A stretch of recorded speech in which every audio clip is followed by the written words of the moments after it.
chef, elle est devenue reine-mère avant de mourir. Mais ce n'était pas une pute. C'est une femme qui s'est battue toute sa vie.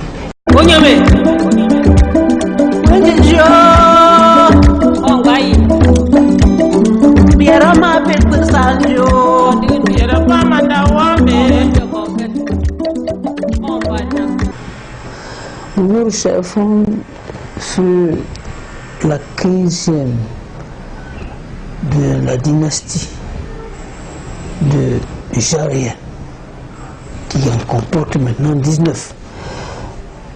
Cette dame qui fut tour à tour princesse, reine et reine-mère, a une histoire quelque peu singulière. Tout commence sous le règne de son père. La jeune Nguru Chefon était encore princesse lorsque ses frères décidèrent de faire une révolution de palais pour la succession du trône de leur père. Elle était encore jeune. C'est ainsi que le prince Mwansi organisa la guerre de Njinka dont on parle si souvent et dont on dit que m'avez-vous appelé l'appel de Njinka pour dire que c'est un appel qui n'a pas de lendemain, qui chante. Donc nous disons donc que le prince Mwansi, sachant de sources plus ou moins bien informées que le prince Tupu était le prince pressenti pour succéder à leur père, le 11e roi Mbombo Mandé, organise donc une fausse alerte pour dire à ses frères et sœurs que son fils était mort. Il alla même jusqu'à organiser un tour de manille et l'installer dans son lit pour que les choses soient au vrai, au mieux. Les frères arrivés, découvrant la duperie, la bagarre a commencé aussitôt et la guerre de Njinka s'est installée de plus belle. Dans ces entrefaites, Tupu, se sentant pressenti pour être éliminé, décida de s'échapper. Tupu va partir au-delà des frontières de nous, on ne le reverra plus jamais dans le royaume. Dans ces entrefaites, après ces tueries intestines, le roi Mbombo, le 11e roi, décida d'éliminer tous ses fils. Et il les fait exterminer. Ce qui veut donc que Mbombo n'avait plus que des filles, donc Nguru. Les deux rois qui ont succédé à Mbombo, c'est des braves serviteurs. Il y a d'abord Balkom qui a régné pendant 2 ans, ensuite Bienpo qui a régné pendant une seule année. C'est après cela que l'usurpateur Nguru s'est installé au trône. Au demeurant, Nguru n'était pas un mauvais roi. Il a même régné pendant 45 ans presque. Mais pendant toutes ces années, surtout au début, il avait appris qu'en tout temps, Nguru, la fille de son redoutable prédécesseur, Mbombo, avait accouché de 2 enfants. Parce que pendant le règne de Banko et de Benko, elle avait épousé Njiticha. Et c'est là qu'on dit que les bonnes choses se mangent en famille, parce que le digne Njiticha était effectivement le fils du roi Ngulura, lequel roi Ngulura était le grand-père du roi Mbombo, Ngulura étant le 9e roi de la dynastie de Jarien.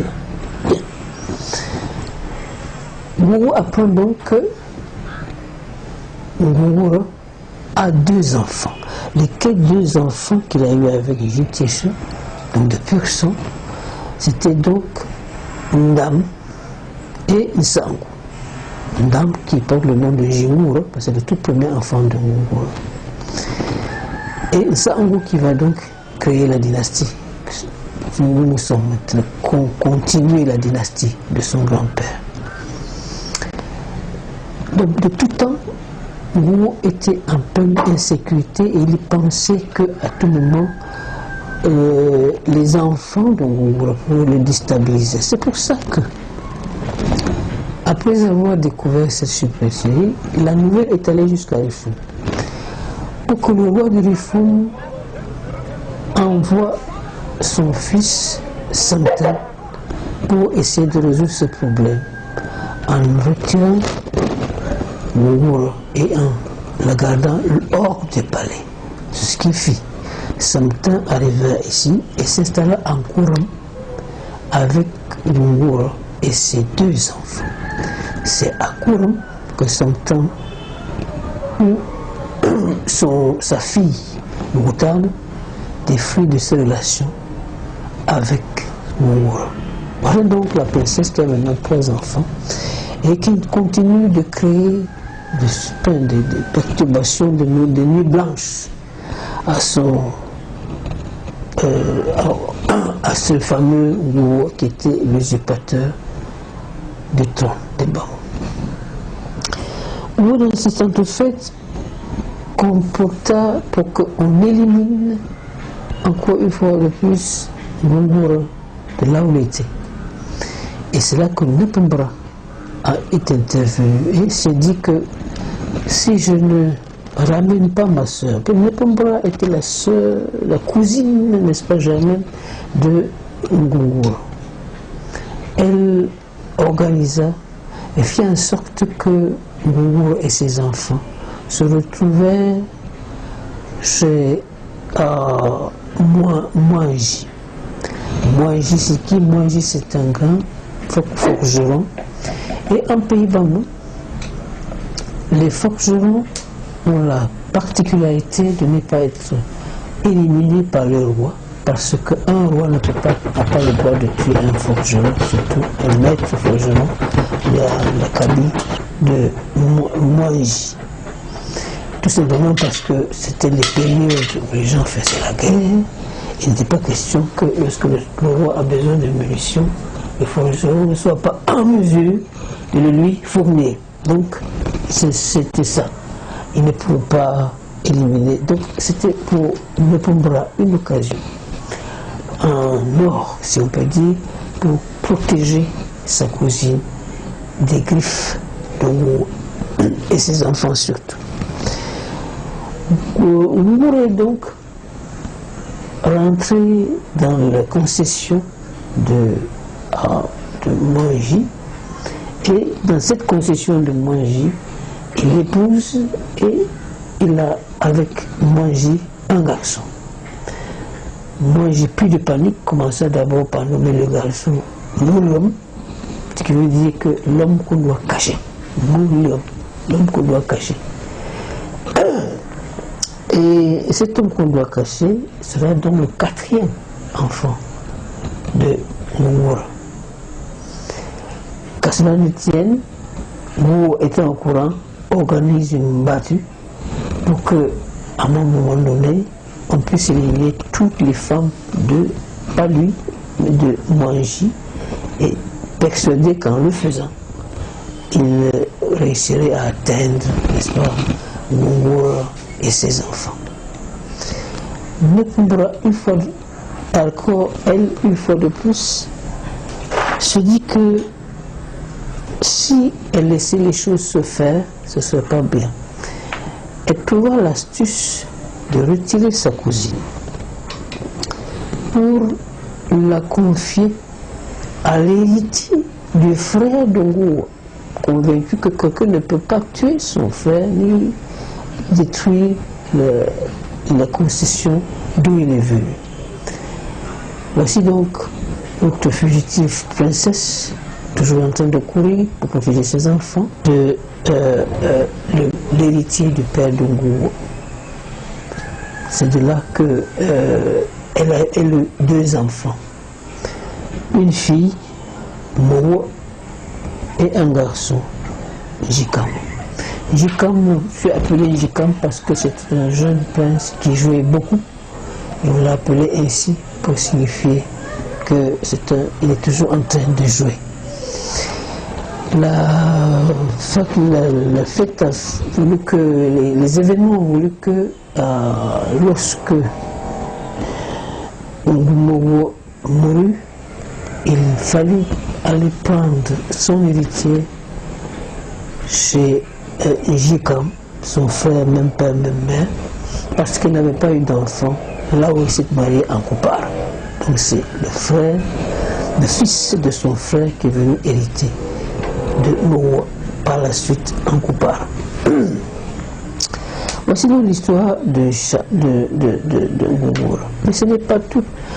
Ce que nous devons retenir, c'est dans cette première partie de l'histoire de Ngumoro, c'est de voir une dame, une princesse, qui, de son état, est devenue une fugitive. Elle est devenue une fugitive non pas pour chercher l'amour, mais pour chercher la protection, fuir des griffes, n'est-ce pas, de cette personne-même qui avait usurpé le trône de son père.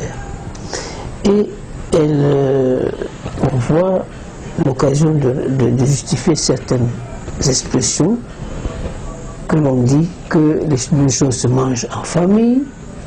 On voit aussi l'occasion pour nous de confirmer que Cherfon n'était pas une pute, comme on a l'habitude de le dire, mais plutôt une femme malheureuse qui, pour ses enfants, était prête à tout sacrifier.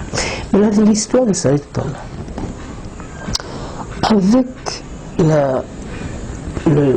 l'usurpation de son fils, qui a donc finalement organisé la succession, la restauration du trône de son grand-père, Sango devait donc faire ce coup d'état.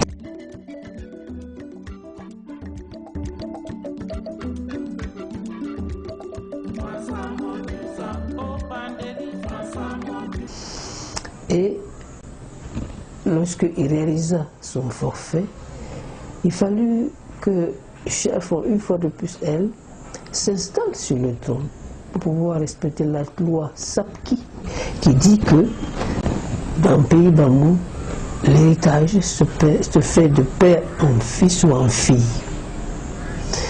Donc il fallait absolument que, après le coup d'État que son fils Sango avait réussi à faire, eh bien, elle s'installe d'abord pour pouvoir céder le trône à son fils, d'où son nom de Cherfon, parce qu'elle dépasse les rois. Elle est Ngumoro, elle est maintenant Cherfon. Voilà, donc nous sommes partis d'une princesse fugitive pour arriver à une reine souveraine. Ce sera seulement 30 minutes, peut-être, mais ce sont 30 minutes qui marquent la vie de cette femme qui aura tout fait pour ses enfants. L'histoire ne s'arrête pas là. Sango règne pendant longtemps. Il a régné pendant une bonne quarantaine d'années. Et pendant son règne, il a fait des conquêtes pour compléter les conquêtes de son grand-père. Sango était un guerrier. Le Umbu, c'était son nom. C'était le tonnerre, c'était son surnom, je veux dire, son petit nom. Parce qu'il aimait la guerre, il savait faire la guerre. Alors qu'un bon matin, annonce à sa mère que lui, Sango, va faire la guerre et avec lui tous ses frères en Banso. Et qu'après, si par exemple d'aventure il ne revenait pas, il fallait qu'il installe son fils Njoya sur le trône de Bamo. Peut-être parce qu'il aimait, Sango savait que sa mère aimait davantage son frère Moulom que tous les autres enfants, ou peut-être parce qu'il voulait sécuriser sa succession. Toujours est-il qu'il savait que, parce que sa mère aimait beaucoup Moulom, s'il ne donnait pas ces dispositions-là, et que Moulom restait par derrière où il allait, il revenait, sa mère pouvait facilement lui confier le trône qui était le sien, pour lequel il s'était battu, à son frère plutôt que de le donner à son fils, ce qui ne peut pas lui plaire. Il prend donc toutes ces dispositions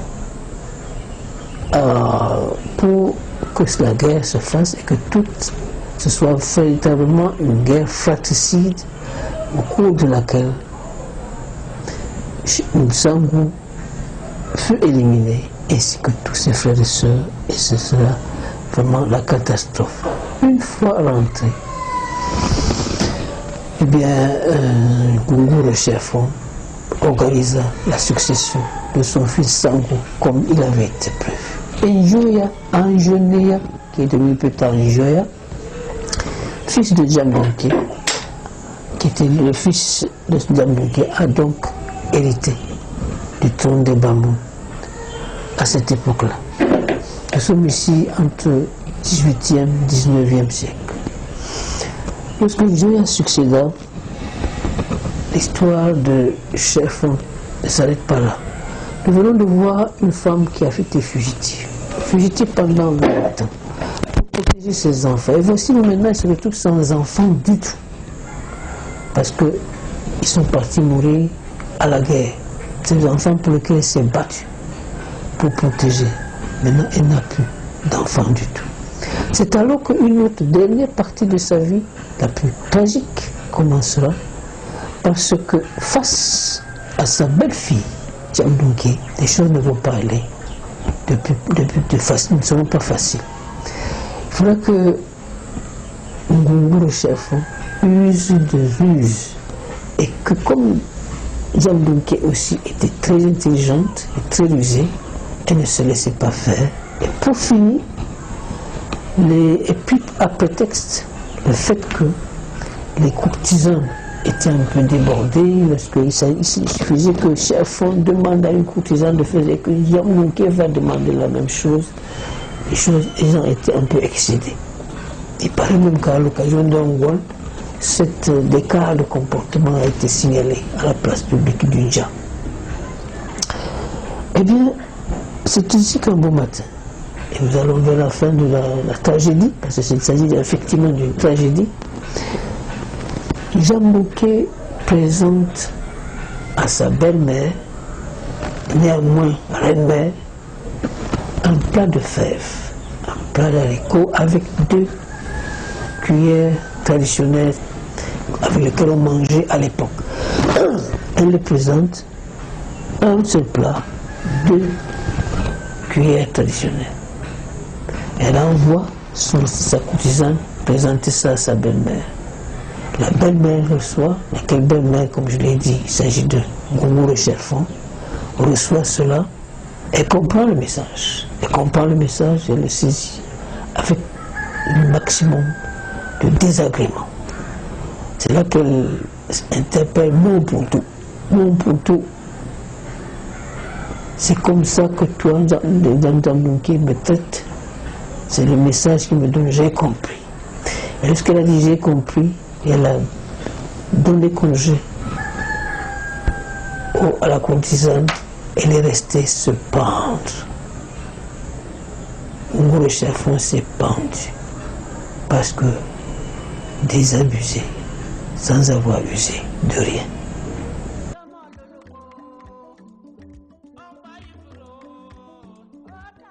Nous avons également vu une explication sur la guerre du Djinka. Une explication sur cette expression qui court partout, les bonnes choses se mangent en famille. Et nous avons aussi échafaudé la guerre de Banso. Et nous comprenons maintenant quand et pourquoi Ngungu le chef s'est dépassé, a exclamé, elle est devenue reine-mère avant de mourir. Mais ce n'était pas une pute, c'est une femme qui s'est battue toute sa vie. Elle est devenue fugitive, comme n'importe quel fugitif, pour protéger ses enfants. C'est ça que le peuple doit retenir.